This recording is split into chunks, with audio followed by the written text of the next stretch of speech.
E eu preciso fazer isso porque a cobertura da imprensa, eu não sei se vocês sabem, mas eu comecei a falar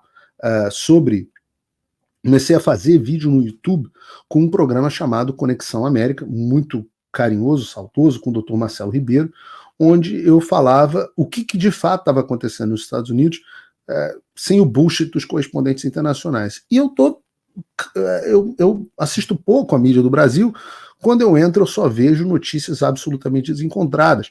E eu estou vendo as pessoas preocupadas, dizendo: Paulo, a Kamala Harris está na frente, né? Será que ela vai ganhar? Pessoas, eu estou falando aqui de deputados que me ligam, pessoas ilustradas, pessoas membros do governo, assessores, etc., que me consultam para saber de política americana, e eu percebo que realmente não está chegando no Brasil o que realmente está acontecendo. E, de fato, né, essa é a eleição mais importante do mundo. Os próprios americanos estão dizendo isso. Não é um exagero do Paulo Figueiredo. Saiu essa notícia aqui, essa pesquisa da NBC, dizendo o seguinte, perguntando entre os americanos: o resultado dessa eleição vai fazer uma grande diferença na minha vida. Em 1996, onde nós tivemos... 96, quem foi, meu Deus? Foi a eleição do Clinton. Em 1996, as pessoas falavam assim: 21% diziam que o resultado da eleição ia fazer uma grande diferença na vida deles. Você vê como o mundo vivia mais no centro, né? Se fosse, eu não me lembro nem quem era o candidato contra o Clinton naquela época, mas não ia fazer uma diferença tão grande. Depois, você tem... daqui a pouco eu vou lembrar quem é o candidato. Depois você teve, em 2004, e aí a gente já está falando da eleição do Barack Obama, e vocês vejam como a eleição do Barack Obama foi polarizadora. 45% dos americanos achavam que ia fazer uma grande diferença na vida deles. E depois você tem... 2004 foi o Obama já, não? Não, Obama foi 2008. Obama foi 2008. 2004 foi o Bush. E vocês veem, né, naquele momento era a guerra do Iraque, já era um momento de polarização. 2020, e aí a gente está falando da eleição do Trump contra o Biden, 56% dos americanos achavam que a eleição ia fazer uma grande diferença na vida deles. E hoje, essa eleição, 62% dos americanos acham que essa eleição vai fazer uma grande diferença na vida deles. Olha a diferença. O percentual triplicou. O percentual triplicou. E muitas mudanças aconteceram desde 96 para 2024. A principal delas, ou talvez uma das principais mudanças, claro, a rede social é uma mudança grande, mas o papel da mídia.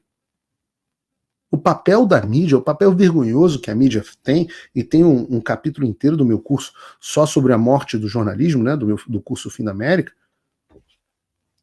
onde eu explico como o jornalismo morreu. Opa, desculpe interromper o seu vídeo, mas desde 2022 eu continuo com as contas bloqueadas e o passaporte cancelado pelo Xandão.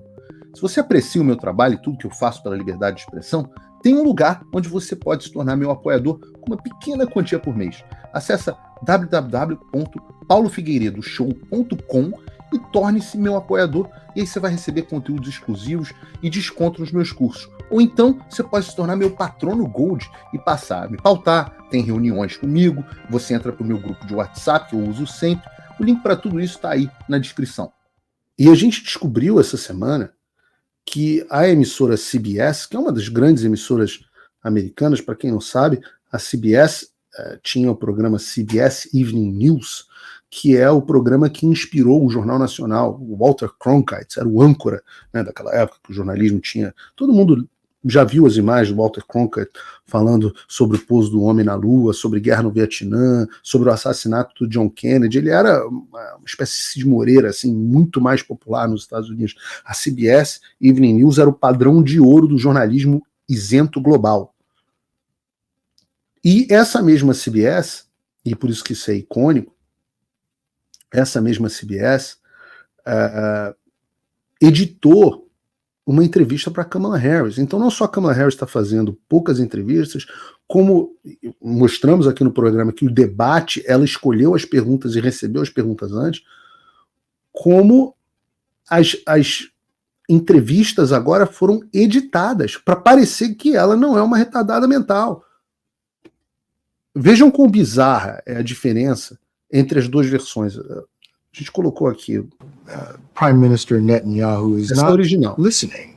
Well, Bill, the work that we have done has resulted in a number of movements in that region by Israel that were very much prompted by or a result of many things, including our advocacy for what needs to happen in the region. But it seems that Prime Minister Netanyahu is not listening. We're not going to stop pursuing what is necessary for the United States to be clear about where we stand on the need for this war to end.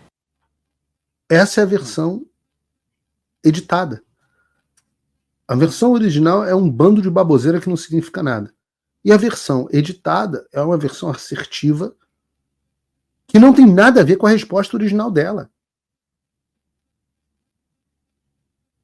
Que loucura! Óbvio, o Trump pediu para liberarem a entrevista inteira sem que seja editada.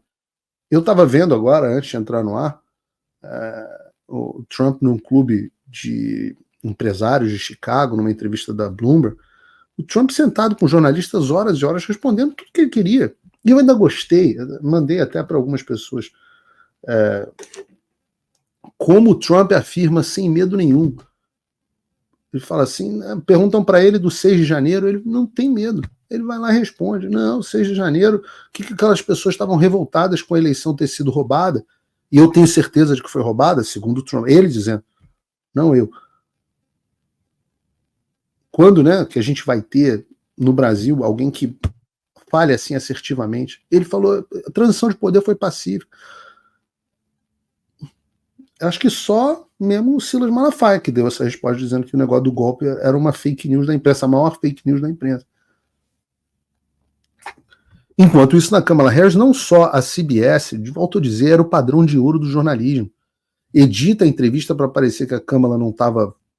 que ela não é uma retardada, como eles também editam a própria resposta, editam a resposta que ela deu. Uma resposta menos pior, talvez, não maravilhosa. Mas isso não é jornalismo, isso é peça de propaganda. E essa é a máquina da velha mídia. E todas essas forças estão movimentando para que a Kamala vença o Trump.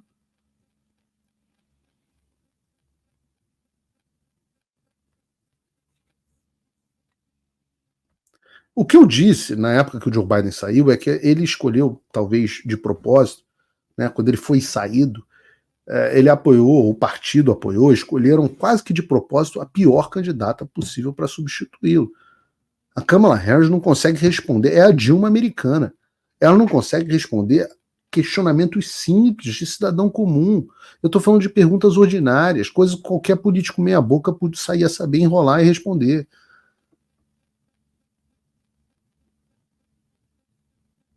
Ela não tem conteúdo, ela é mongoloide mesmo. E eu sempre digo, não precisa acreditar no Paulo Figueiredo, o Obama não me deixa mentir. Obama, veja essa notícia aqui. Obama admite falta de empolgação por Harris e busca mobilizar eleitores negros. Barack Obama entrou com força na campanha presidencial dos Estados Unidos. E em seu primeiro evento em Pittsburgh, Pensilvânia, que promete ser estado-chave, Pensilvânia é um dos estados fundamentais, o ex-presidente reconheceu que, em apoio a Kamala Harris, ainda não vimos o mesmo tipo de energia e participação em todos os cantos de nossos bairros e comunidades que vimos quando eu me candidatava. Durante o encontro com o grupo Black Voters for Harris, eleitores negros para Harris, Obama sugeriu que os homens pretos não estão apoiando Kamala Harris tanto quanto ele acredita que deveriam, por ela ser mulher. Isso parece ser mais pronunciado entre os irmãos. Vocês estão inventando todos os tipos de desculpas. O próprio Obama, que a gente deve lembrar, que demorou a se pronunciar sobre o apoio a Kamala Harris, admitiu que eles estão que nem barata tonta. Ele tem andado pelas cidades dos Estados Unidos e tem notado, e as pesquisas estão mostrando isso. A Kamala Harris não empolga. simplesmente não empolga. Todo mundo vê que a Kamala Harris é uma candidata fraca e que ela está indo mal, e aí foi mal em tudo que fez na vida. Essa percepção está sendo alcançada.